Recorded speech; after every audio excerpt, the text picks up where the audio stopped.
observar que eles precisam aprender daqueles que Deus colocou com esses dons da palavra para serem instruídos e edificados e fortalecidos no Senhor, para se tornarem úteis ao reino de Deus e ao corpo de Cristo, para darem a sua justa colaboração. E, por outro lado, aqui vai uma questão pessoal, vocês precisam zelar pela santidade ou santificação de vocês.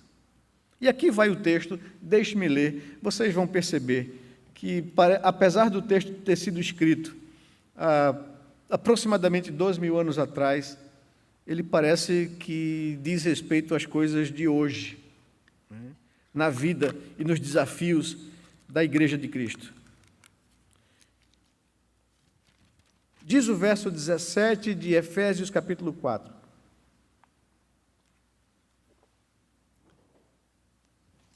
Isto, portanto, digo, e no Senhor testifico, que não mais andeis como também andam os gentios, na vaidade dos seus próprios pensamentos, obscurecidos de entendimento, alheios à vida de Deus por causa da ignorância em que vivem, pela dureza do seu coração, os quais, tendo se tornado insensíveis, se entregaram à dissolução, para com avidez cometerem toda sorte de impureza. Mas não foi assim que aprendestes a Cristo, se é que de fato o tendes ouvido e nele fostes instruídos segundo é a verdade em Jesus, no sentido de que, quanto ao trato passado, vos despojeis do velho homem, que se corrompem segundo as concupiscências do engano, e vos renoveis do espírito do vosso entendimento, e vos revistais do novo homem, criado segundo Deus, em justiça e retidão procedentes da verdade. Por isso, deixando a mentira, fale cada um a verdade com o seu próximo, porque somos membros uns dos outros. Irai-vos e não pequeis. Não se ponha o sol sobre a vossa ira, nem deis lugar ao diabo. Aquele que furtava, não furte mais, antes trabalhe, fazendo com as próprias mãos o que é bom, para que tenha com que acudir ao necessitado. Não saia da vossa boca nenhuma palavra suja, e sim unicamente a que for boa para a edificação, conforme a necessidade, e assim transmita graça aos que ouvem. E não entristeçais o Espírito de Deus, no qual fostes selados para o dia da redenção. Longe de vós toda amargura, e cólera, e ira, e gritaria, e blasfêmias, e bem assim toda malícia. Antes, sede uns para com os outros benignos, compassivos, perdoando-vos uns aos outros, como também Deus em Cristo vos perdoou. E deixe-me ir adiante no capítulo 5. Sede, pois, imitadores de Deus como filhos amados. E andeis em amor, como também Cristo nos amou e se entregou a si mesmo por nós, como oferta e sacrifício a Deus em aroma suave. Mas a impudicícia e toda sorte de impurezas ou cobiça nem sequer se nomeia entre vós como convém a santos. Nem conversação torpe, nem palavras vãs ou chocarrices, coisas essas inconvenientes. Antes, pelo contrário, ações de graças. Sabei, pois, isto: nenhum incontinente, ou impuro, ou avarento que é idólatra, tem herança no reino de Cristo e de Deus. Ninguém vos engane com palavras vãs, porque por essas coisas vem a ira de Deus sobre os filhos da desobediência. Portanto, não sejais participantes com eles. Pois outrora éreis trevas, porém agora sois luz no Senhor, andai como filhos da luz. Porque o fruto da luz consiste em toda bondade e justiça e verdade, provando sempre o que é agradável ao Senhor. E não sejais cúmplices nas obras infrutíferas das trevas, antes, porém, reprovai-as, porque o que eles fazem em oculto, o só referir é vergonha. Mas todas as coisas quando reprovadas pela luz, se tornam manifestas, porque tudo que se manifesta é luz. Pelo que diz: desperta, ó tu que dormes, levanta-te de entre os mortos, e Cristo te iluminará. Portanto, vede prudentemente como andais, não como nécios, e sim como sábios, remindo o tempo, porque os dias são maus. Por esta razão, não vos torneis insensatos, mas procurai compreender qual a vontade do Senhor. E não vos embriagueis com vinho, no qual há dissolução, mas enchei-vos do Espírito, falando entre vós com salmos, entoando e louvando de coração ao Senhor, com hinos e cânticos espirituais, dando sempre graças por tudo a nosso Deus e Pai, em nome de nosso Senhor Jesus Cristo, sujeitando-vos uns aos outros no temor de Cristo. Até aí. Que o Senhor possa nos abençoar, falar o nosso coração, que o Senhor possa nos ajudar a crescer em santificação, a tomar algumas decisões importantes e necessárias na nossa vida, para que não sejamos, em algum momento, um tropeço para o Evangelho de Jesus. Exortação à santidade e a busca pelo crescimento espiritual. É sobre isso que o capítulo 4 e parte do capítulo 5 está tratando conosco.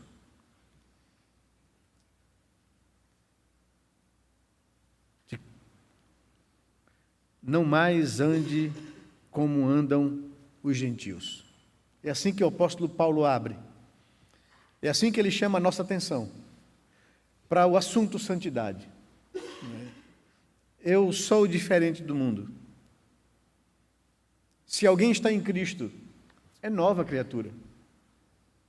Então, essa pessoa tem um novo caminhar pela frente, um novo desafio pela frente. E o desafio de uma pessoa que foi regenerada ou justificada pelo sangue de Cristo é agora lidar com essa natureza caída que ele traz e carrega. Ninguém é tolo ou estúpido ou hipócrita para dizer que nós, os cristãos, somos pessoas melhores do que outras pessoas. Nós não somos. Nós somos igual a todo ser humano. Nós temos a mesma natureza caída e pecaminosa de todo ser humano. O que nos torna diferente dos outros é que nós fomos resgatados por Deus. Nós entendemos que éramos pecadores mesmo. Assumimos a nossa condição de pecadores. E assumimos que não podemos fazer nada para mudar isso. Que não há em nós força. E que a religião não muda isso.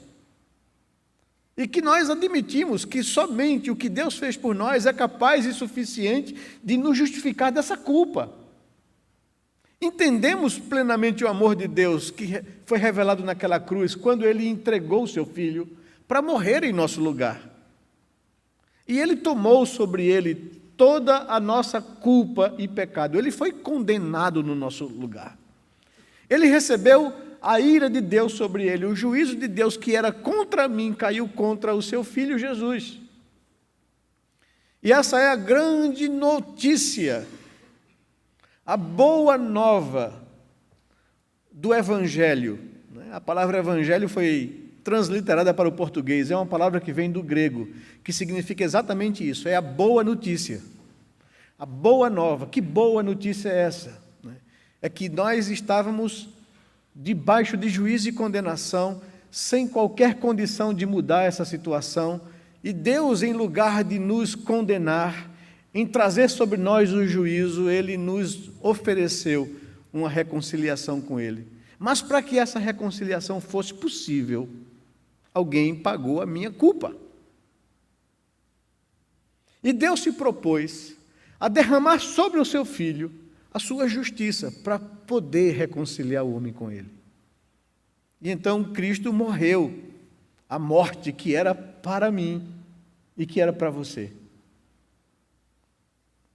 E agora Ele diz, quem crer nele será salvo, será reconciliado. Quem crer na suficiência do seu sacrifício, será aplicado a ele a justiça de Deus. E agora é isso que nos faz diferente das outras pessoas que ainda não entenderam isso e que ainda não se arrependeram e que ainda não se renderam a isso. Nós somos pecadores redimidos por Cristo Jesus. E a pessoa que ainda não entendeu isso é um pecador debaixo de juízo e condenação. Mas tanto ele quanto eu somos pecadores. E eu não sou melhor do que ninguém. Nem você é melhor do que ninguém. Como a gente costuma dizer, somos bananas do mesmo cacho. Somos farinhas do mesmo saco. E é estupidez alguém tentar se justificar diante da sua consciência ou de Deus, olhando para a miséria de outra pessoa. Que até é graça comum. Eu não pequei tanto quanto aquela pessoa que está ali, porque a misericórdia de Deus me segurou. Mas dentro de mim há uma natureza que tem potencial de cometer os maiores absurdos possíveis. Então, Paulo está dizendo aqui aos cristãos: olha, vocês precisam ser atentos à caminhada de santidade que vocês precisam correr. Como ele disse aos filipenses, cabe a vocês agora, regenerados, tornados novas criaturas, tendo o Espírito Santo de Deus habitando no coração de vocês, desenvolver a vossa santificação com temor e tremor. Sabendo que Deus opera em vocês o querer e o efetuar. Vocês têm todas as condições possíveis de viver essa vida de santificação que Deus propõe.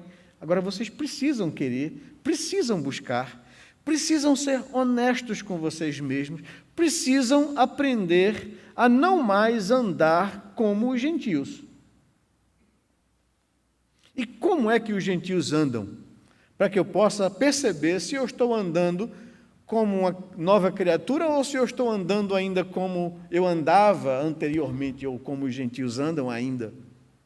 Gentios são as pessoas que não têm temor de Deus, que não conhecem a Deus, que não são transformados pelo Espírito Santo de Deus e que vivem na ignorância, que vivem no pecado. E Paulo está dizendo aqui aos irmãos: não mais andem como andam os gentios. Vocês são nova criatura, vocês são diferentes, vocês são povo de Deus. Nós aprendemos aqui no texto de Pedro, que eu tenho batido com vocês aqui, que nós somos uma raça eleita, um sacerdócio real e uma nação santa. Nação santa significa que eu sou separado, que eu não sou mais do mundo, que eu não tenho mais que andar como eu andava antes, que eu sou chamado para viver uma nova vida, uma vida em santidade. Então não ande mais como os gentios. E como é que os gentios andavam? Ele descreve: um homem sem Deus, um homem sem Cristo, anda, verso 17, na vaidade dos seus próprios pensamentos. Essa vaidade é a arrogância particular que caracteriza a pessoa que se rebelou contra Deus, caracteriza o pecado de Adão, caracteriza que nós vivemos para nós mesmos, que achamos que as pessoas existem para satisfazer a nossa própria vontade, que achamos que somos melhores do que os outros, que somos mais bonitos que os outros, mais inteligentes que os outros, mais espirituais que os outros, seja lá o que for. Nós vivemos uma vida de compensações. Se eu não sou a pessoa mais interessante, o cara mais bonito da escola, eu vou tentar ser o cara mais inteligente, ou o cara mais descolado, ou o cara que tem o maior papo ou o maior lábio. Eu vou querer ser melhor do que alguém. Eu ando na vaidade dos meus próprios pensamentos. Eu tenho que compensar as minhas fraquezas tentando valorizar alguma área da minha vida que é melhor. Para que eu me convença, para que convença aos outros que eu tenho valor. E a gente vive essa vida na competição com os outros, quer no trabalho, quer na escola, quer no relacionamento familiar, quer no relacionamento de igreja. Há uma tendência natural do nosso coração de querer se sobrepor ao outro, de querer chamar a atenção para si, de querer reivindicar nossos direitos. E Paulo diz: irmãos, não é essa a vida que Deus estabeleceu para a gente, Essa é uma vida de pessoas que não conhecem a Deus, que vivem na vaidade dos seus próprios pensamentos. Que vivem, continua Paulo, obscurecidos de entendimento. Todo mundo vê que a pessoa não é aquilo, mas a pessoa se acha. E ela se convenceu de que ela é aquilo e ela não é. Mas ela precisa viver nisso. E ele usa essa expressão, são pessoas obscurecidas de entendimento, não têm clareza, não conseguem raciocinar de forma equilibrada por causa do pecado que habita dentro deles.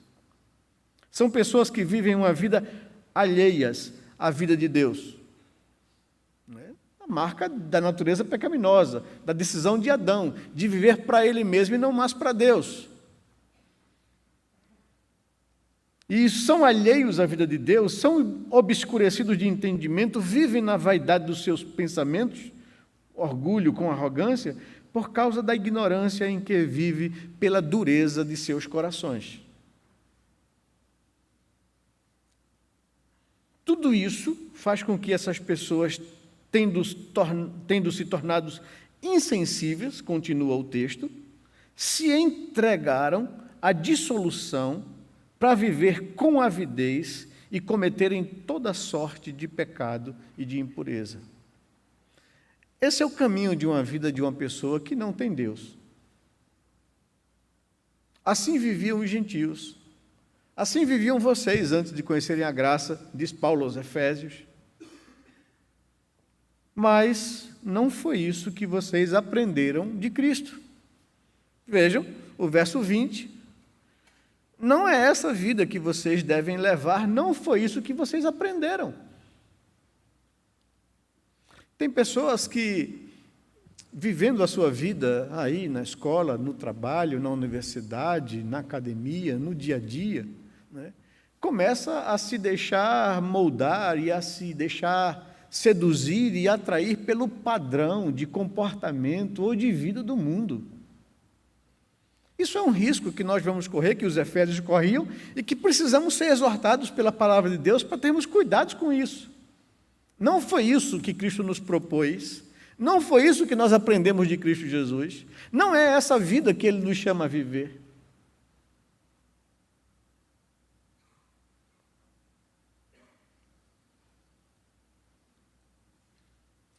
Diz o verso 20 e os seguintes: não foi assim que vocês aprenderam a Cristo, se é que de fato vocês têm ouvido e têm sido instruídos por Ele, segundo é a verdade em Jesus.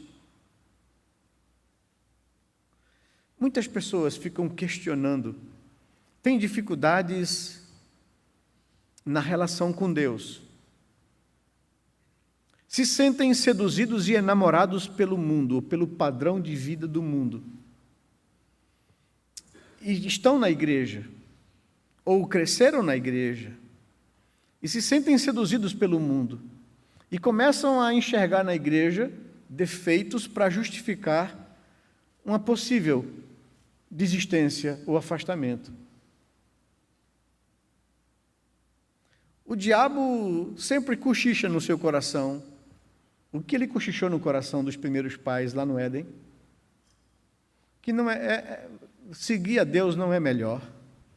Seguir a Deus é limitar sua liberdade. Que Deus não tem a melhor intenção para com você. Que Ele diz que isso aqui não é bom para você fazer, porque Ele sabe que se você fizer, você vai, E você se deixa seduzir pelas propostas que o mundo lhe oferece, e você começa a colocar na igreja defeitos. Talvez não precise de muito esforço para isso, porque não tem igreja sem defeito. Não tem igreja perfeita. Essa aqui é cheia de problemas e defeitos também.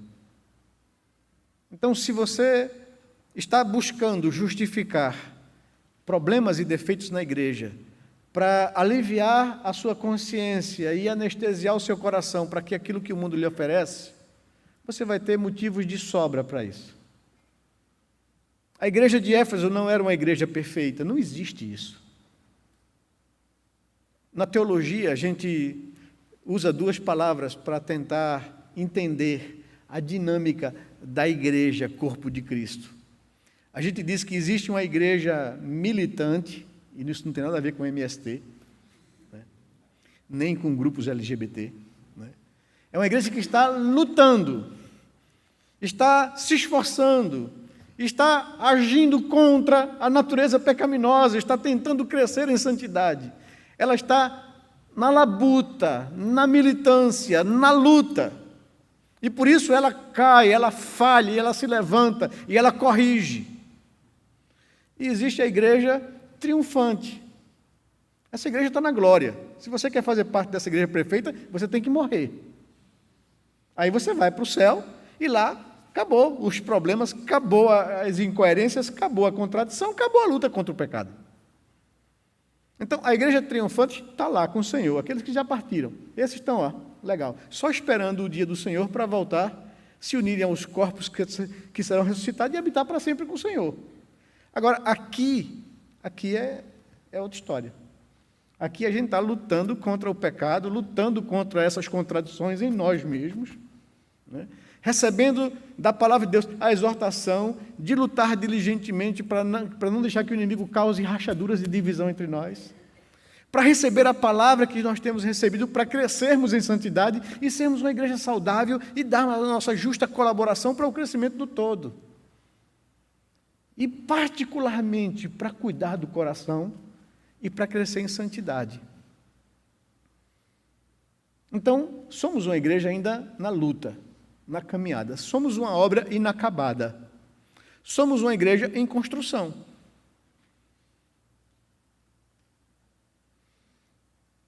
Cuidado para que o seu coração não lhe engane. Cuidado para que você que caminhou bem não cair e se desviar da verdade e ser seduzido pelo mundo. Há sempre esse perigo. O apóstolo João, Paulo escreveu a carta aos Efésios na década de 60 do primeiro século. João escreveu o Apocalipse quase no final do século. Escreveu as suas cartas e o seu evangelho quase no final do século, nos anos 80 em diante. E a palavra dele é a mesma. Na primeira carta de João, ele escrevendo aos jovens que estavam sendo seduzidos pelo mundo. Filhinhos, não ameis o mundo, nem as coisas que no mundo há, porque aquele que ama o mundo, o amor do Pai não está nele. Porque tudo que há no mundo, a concupiscência dos olhos, aquilo que atrai a minha atenção, a concupiscência da carne, os desejos, que eu me deixo seduzir por aquilo que eu vejo e me sinto atraído. E a vaidade do mundo não procedem do Pai, mas procede do mundo. E diz João, ora, o mundo passa, bem como todas essas concupiscências, mas quem faz a vontade de Deus permanece eternamente. Por inferência, João está dizendo, se você se deixar seduzir pelo mundo, você passará com o mundo.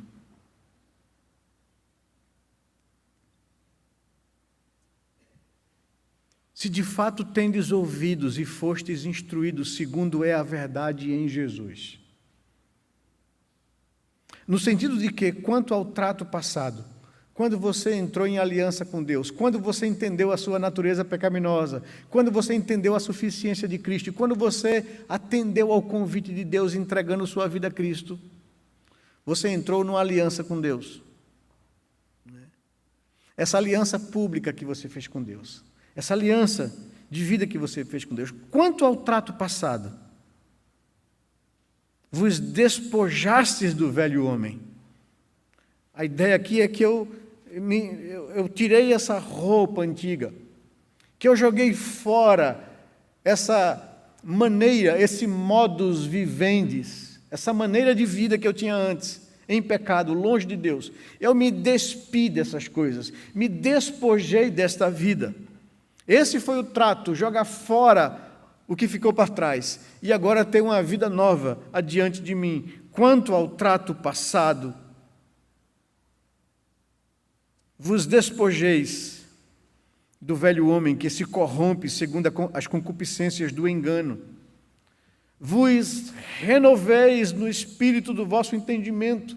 As coisas se tornaram claras para mim. Eu entendi agora as coisas de Deus. Eu posso pensar de forma razoável e equilibrada sobre a vida.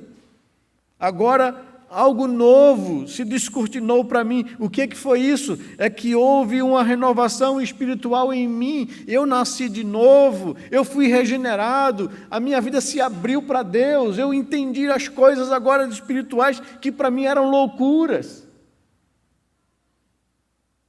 Não somente me despojei do velho homem que se corrompia pelas concupiscências do engano, eu me renovei no espírito do nosso entendimento. E eu agora me revesti de um novo homem, criado segundo Deus, em justiça e retidão procedentes da verdade. Eu sou uma nova criatura, eu sou uma nova pessoa, eu sou um novo homem, eu tenho uma nova vida proposta por Deus pela frente. Esse é o trato que eu fiz com Deus lá em Cristo Jesus. E essa é a vida que Ele me propõe. Essa é a vida que eu tenho com Deus. O que devemos fazer para crescer em santidade é a pergunta. E aí, Ele me dá lições cotidianas e práticas da minha vida comum.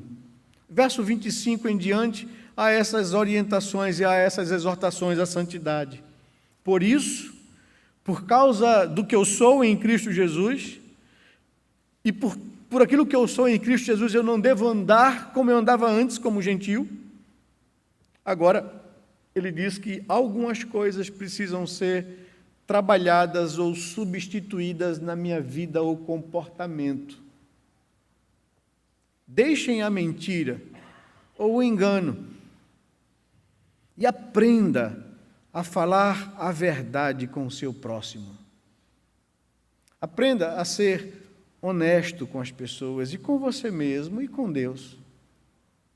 Eu não tenho que mascarar nada para Deus. Ele conhece quem eu sou, Ele conhece o meu interior, Ele conhece o meu coração. Ele sabe tudo na minha vida. A palavra nem me chega à boca e Ele sabe o que se vai na minha alma. Eu não preciso esconder nada de Deus. Ele me propõe uma vida honesta com Ele aqui agora, transparente. E se eu viver essa vida transparente com Deus, eu vou viver honestamente comigo mesmo. Eu não vou querer representar uma coisa que eu não sou. Eu não vou ter medo de preservar minha reputação. Eu vou aprender a ser honesto no trato com os outros, sem querer engodar ou enganar ninguém, ou transparecer para as pessoas algo que não é verdade em mim. Ser honesto.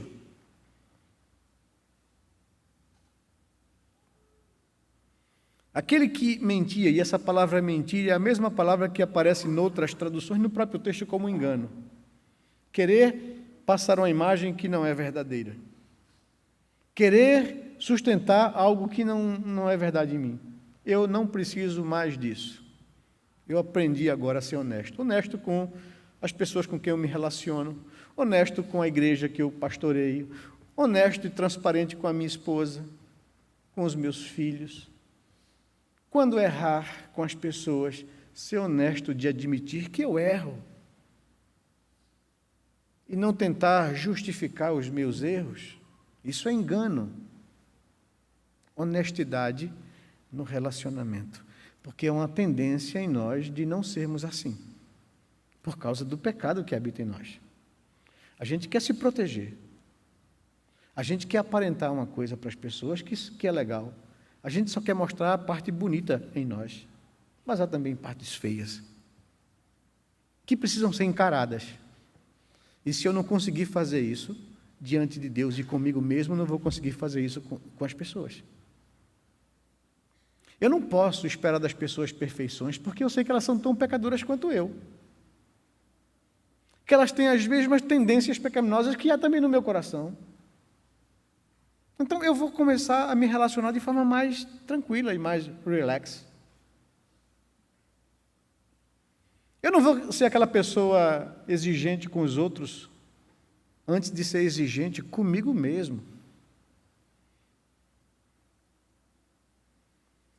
aquele que mentia ou que causava engano, fale a verdade com o seu próximo, porque nós somos membros uns dos outros. Quando você se irá ou se indignar por alguma coisa que aconteceu e que lhe causou indignação, não deixe que isso se torne um pecado em sua vida. Veja que o texto é interessante, ele diz que há espaço para eu me indignar com alguma coisa, mas que essa indignação não se torne pecado. Que eu saiba lidar com a indignação.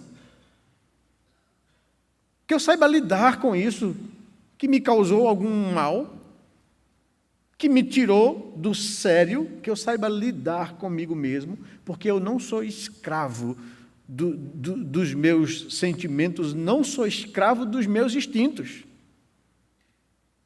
Irai-vos e não pequeis. Não deixe que o sol se ponha sobre a vossa ira. Não fique remoendo isso no seu coração. Não fique alimentando isso no seu coração. Há espaço para você se indignar, mas não há espaço para que você fique alimentando isso em toda a sua alma e amargue a sua vida. Isso é coisa de gentil que não conhece a Deus. Não foste isso que aprendesse de Cristo Jesus. Ele, quando trajado, não revidou com o traje. Quando maltratado, não fez ameaças, mas sempre se entregava àquele que julga retamente. É essa vida que ele me chama a viver, que eu tenho que buscar. Eu vou falhar um bocado nisso, mas eu vou me levantar, vou confessar a Deus a minha falha e vou continuar, buscando ser imitador de Deus e imitador de Cristo Jesus. Quando você alimenta a ira no seu coração, você está dando lugar ao diabo. E aí, o verso 27, não dê lugar ao diabo na sua vida. Não permita que ele entre por essas brechas e envenene e azede o seu coração.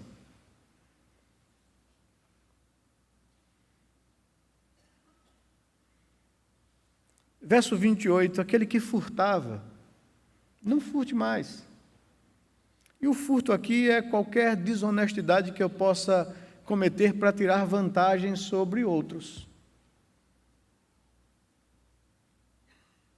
Furto aqui não é tão somente você ir lá e pegar alguma coisa que não lhe pertence, de forma sutil, não. Qualquer desonestidade da minha parte, que me faça levar vantagem sobre outros, que defraude outros, que prejudique outros.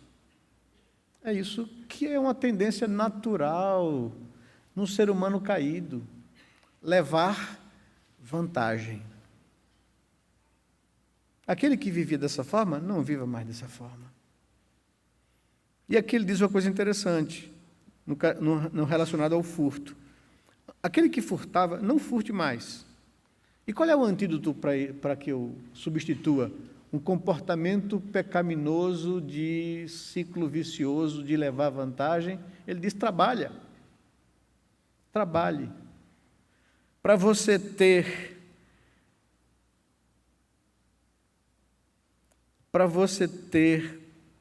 com as suas próprias mãos o que é necessário para você sobreviver e ainda mais para acudir quem tem necessidade, que por necessidade tende a querer furtar. Então, para que você evite até no outro pecado, trabalhe e tenha condições de auxiliar quem está em necessidade, para que essa pessoa não seja tentado a furtar. Em outras palavras, a gente não é chamado como cristão tão somente a evitar que a gente cometa algum pecado, a gente é chamado para transformar o meio que a gente vive, para influenciar o meio que a gente vive pela nossa prática. Então, esse é o desafio da vida cristã. Não saia da vossa boca nenhuma palavra suja, nenhuma palavra torpe, nenhuma palavra que traga prejuízo a outras pessoas, nenhuma palavra que fira a moral de ninguém, nenhuma palavra que difame ninguém. Que saia da sua boca somente palavras que tragam graça a quem ouve. A pergunta que eu preciso fazer é que nas minhas conversas, seja elas quais forem, A minha pergunta é: será que o que eu falo tem trazido graça ao coração de quem ouve? Será que faz bem ao coração das pessoas? Às vezes, a Bíblia fala disso muito claramente, né? Tem irmãos que ficam tentando levar, eu ouvi de uma pessoa alguma coisa contra você e vou para você e dizer: ó, fulano falou mal de tu. Você acha que isso vai edificar o coração de quem ouve? Então, se não vai edificar o coração de quem ouve, não faça isso.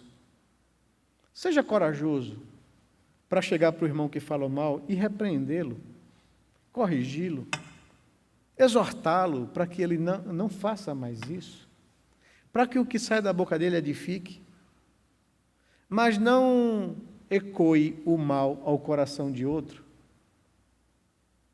Aprenda a viver de forma diferente dos gentios, porque agora você é uma nova criatura e deve corrigir esses vícios pecaminosos que você trouxe do seu passado. É isso que Paulo está dizendo, que todos nós temos.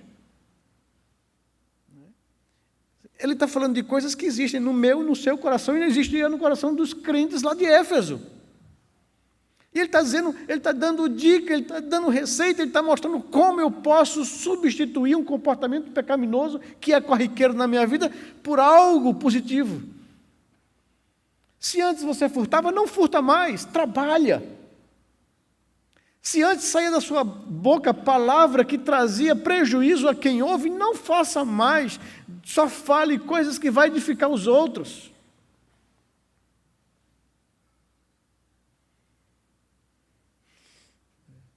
Verso 30, com tudo isso que você permite na sua vida e não observa, você vai entristecer o Espírito de Deus, do qual você foi selado para o dia da redenção. Você vai causar mal àquele que habita em você e aquele que opera em você a santificação e o crescimento espiritual. Longe de nós, de cristãos, toda amargura, cólera, ira, gritaria, blasfêmia e bem assim toda malícia. Antes dessas coisas, sejam uns para com os outros benignos, compassivos, perdoando-vos uns aos outros, como também Deus em Cristo vos perdoou. E a conclusão dele é: sede, pois, imitadores de Deus, como filhos amados. Não imite o mundo, mas imite Deus. Tenha Ele como sua referência, tenha Ele como seu grande objetivo, tenha Ele como aquilo que enche os seus olhos. Seja imitador de Deus como um filho amado. E ande em amor, como também Cristo nos amou e entregou-se a si mesmo por nós, como oferta e sacrifício a Deus em aroma suave.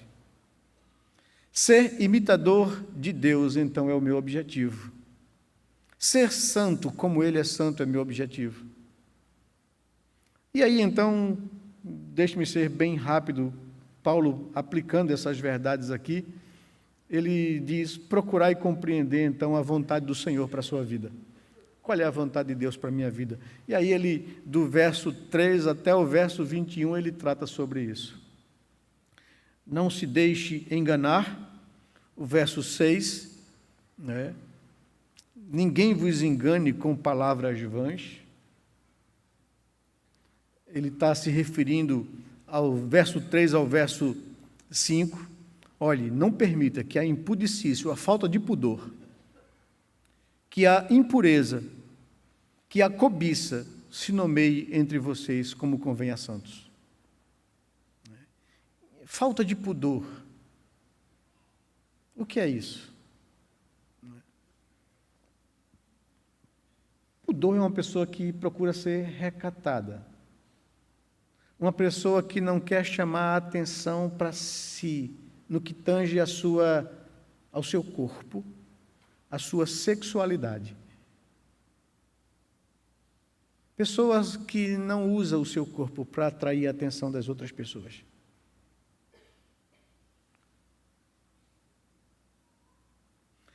A impudicícia e toda sorte de impureza ou cobiça nem sequer se nomeia entre vós como convém a santos.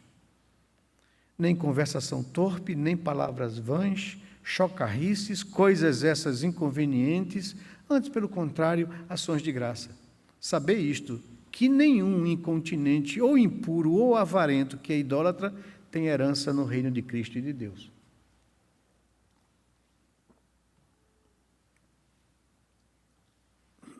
E aí o verso 6, ninguém vos engane dizendo que essas coisas são boas.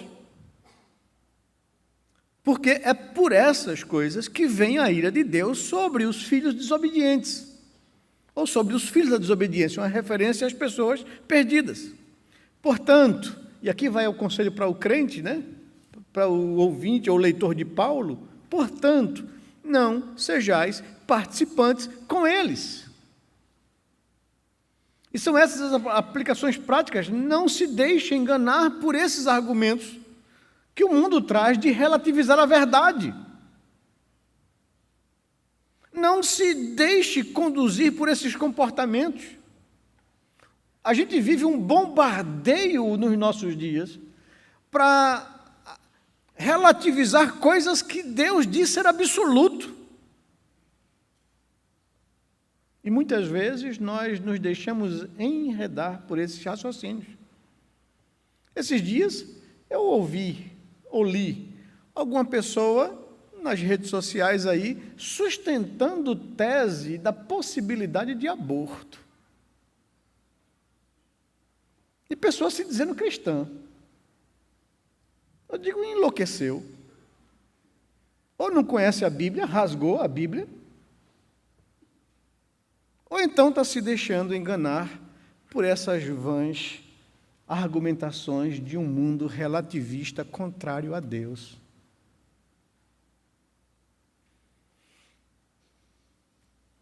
Não seja participante com ele. Verso 11 do capítulo 5, não seja cúmplice nas obras infrutíferas das trevas. E como é que eu me torno cúmplice? Quando eu silencio. Quando eu participo, quando eu não me posiciono. Antes de se tornar cúmplice, reprove. Defenda os valores de Deus. Tenha coragem de ser quem você é. Com Deus, ou você é com Ele, ou você espalha. Não dá para viver duas coisas ao mesmo tempo. Ou você é quente ou você é frio. Porque se for morno, ele está ao ponto de botar para fora da boca dele. É o que nos diz a palavra. São exortações de Paulo nos chamando a atenção para que a gente possa perceber a gravidade de uma vida relativizada, acomodada ao pecado. Nós não fomos chamados a isso, nós fomos chamados a fazer diferença nesse mundo e não ser acomodado ou moldado pelos padrões desse mundo. Não se deixe enganar, não participe com eles, não seja cúmplice nas obras infrutíferas das trevas, antes, porém, reprovai-as. Porque o que eles fazem em oculto, só referir, é vergonha. E aí, então, vem a exortação e o apelo e o chamado à graça e ao arrependimento. Verso 14, desperta, ó tu que dormes, levanta-te de entre os mortos, e Cristo te iluminará.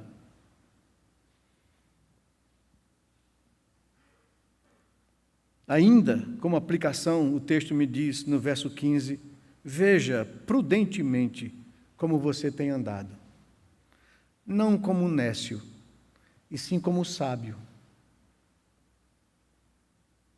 Não seja um nécio, mas um sábio. O tempo é difícil e você precisa remir o tempo. Mas tudo isso está em consonância com a coisa que Paulo está dizendo, que ele falou. Essas pessoas que vivem nisso, verso 5, não têm herança no reino de Cristo. E se você se torna participante, se você se torna cúmplice, você também será culpado e não terá herança no reino de Cristo. É a exortação de Paulo à igreja.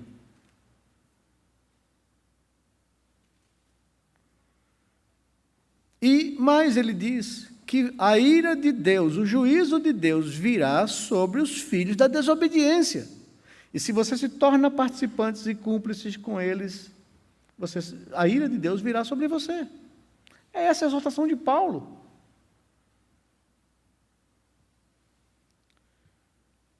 Verso 17, ele diz: é por esta razão que eu digo, não vos torneis insensatos, mas procurai compreender qual é a vontade de Deus para a sua vida.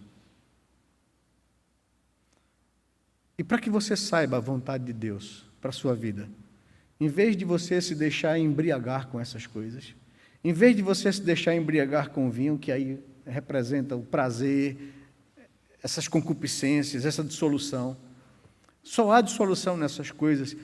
Se encha do Espírito Santo de Deus. E aqui ele aponta para aquilo que é necessário na vida de um cristão que está seduzido, que está enamorado com o mundo, que está titubeando na sua caminhada de santificação. Busque se encher do Espírito Santo, pois nele não há dissolução. E como eu posso me encher do Espírito Santo de Deus? É a pergunta, e Paulo responde nos versos 19 e 20. Como que você se enche da presença do Espírito Santo de Deus? Falando entre vós com salmos, entoando e louvando de coração ao Senhor com hinos e cânticos espirituais, dando sempre graças a Deus a nosso Deus e Pai, em nome de nosso Senhor Jesus Cristo, e sujeitando-vos uns aos outros no temor de Cristo.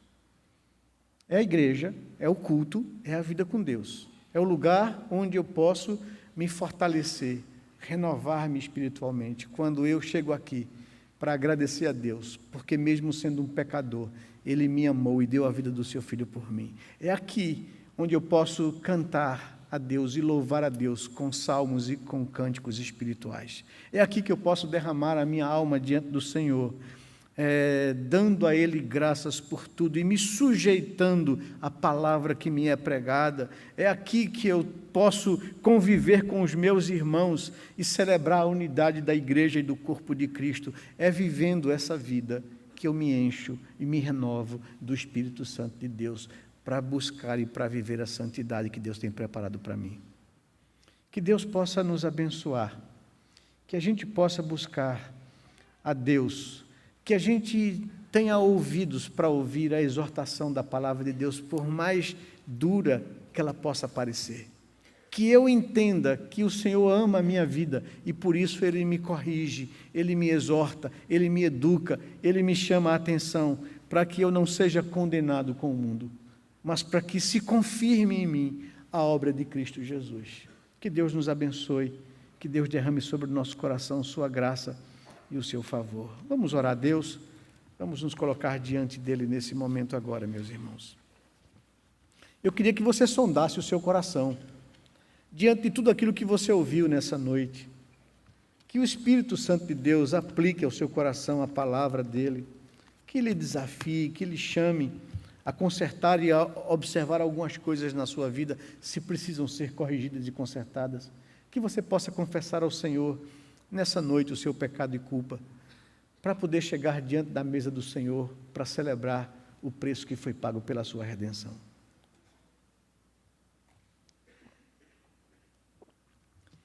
Pai querido e Deus amado, nós queremos te agradecer por tua palavra,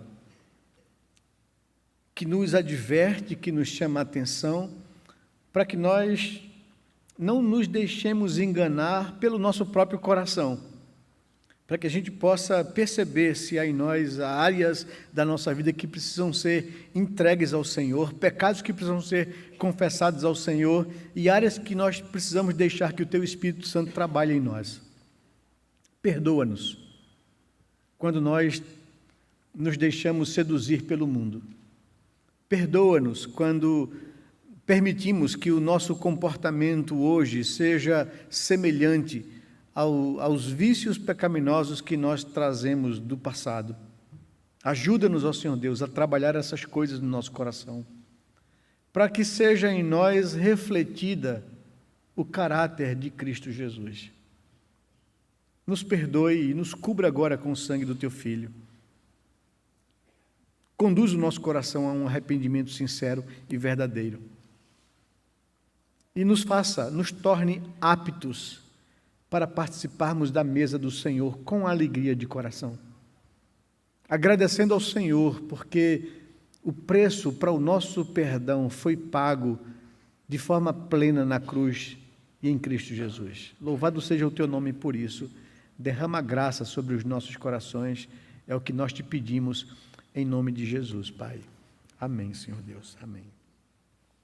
Eu queria pedir a Luciano e o grupo de louvor para nos conduzir num cântico, preparando o nosso coração para esse momento, enquanto convido os presbíteros aqui presentes a virem à frente para nos ajudar na ministração da ceia do Senhor.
Essa é a razão pela qual estamos aqui, para celebrar a mesa do Senhor.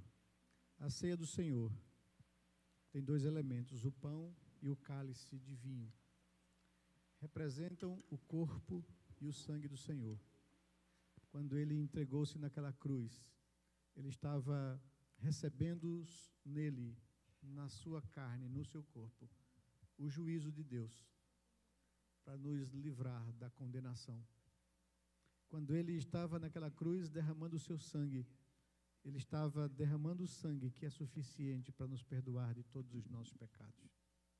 Mesmo depois de ouvir uma mensagem como essa, que deixa, se a gente for bem honesto com a gente mesmo, que deixa a gente sem chão, que a gente percebe que todos nós somos pecadores e que não há entre nós nenhum merecedor de absolutamente nada. Mesmo apesar disso, nós nos aproximamos da cruz de Cristo e podemos confessar a Deus a nossa incapacidade de servi-lo perfeitamente e pedir a Ele perdão e pedir a Ele que aplique sobre nossa vida o sangue de Jesus, que nos lava de todos os nossos pecados e culpas, e poder nos aproximar da mesa do Senhor com a consciência tranquila e em paz com Deus, porque os nossos pecados foram pagos naquela cruz. E eu posso chegar diante de Deus com confiança. Não é? Então, a cruz de Cristo Jesus me dá a oportunidade de me aproximar da mesa do Senhor com paz no meu coração. E eu queria convidar você, que é membro dessa igreja, que está em plena comunhão com essa igreja, a participar da mesa do Senhor. Você que nos visita, que já professou a sua fé em Cristo Jesus, que é membro de uma igreja genuinamente evangélica, que crê na palavra de Deus como revelação do Senhor, que crê em Jesus Cristo. Você está em plena comunhão com a sua igreja, você é convidado a participar conosco da mesa do Senhor. Aqueles que ainda não puderam professar a sua fé em Cristo, não puderam receber o selo da aliança, o batismo, eu digo a você, espere um pouco, porque a Bíblia nos ensina que tinha acesso à mesa do Senhor aqueles que declararam sua fé em Cristo e que foram batizados por causa dessa fé. Então, se você ainda não fez isso, eu peço a você que você aguarde e que você possa fazer o mais rápido possível, para que você possa ter acesso a esse privilégio. Porque a Bíblia nos ensina que isso aqui não é um mero ato litúrgico de culto. Aqui é a celebração de algo muito profundo. Quando eu como do pão,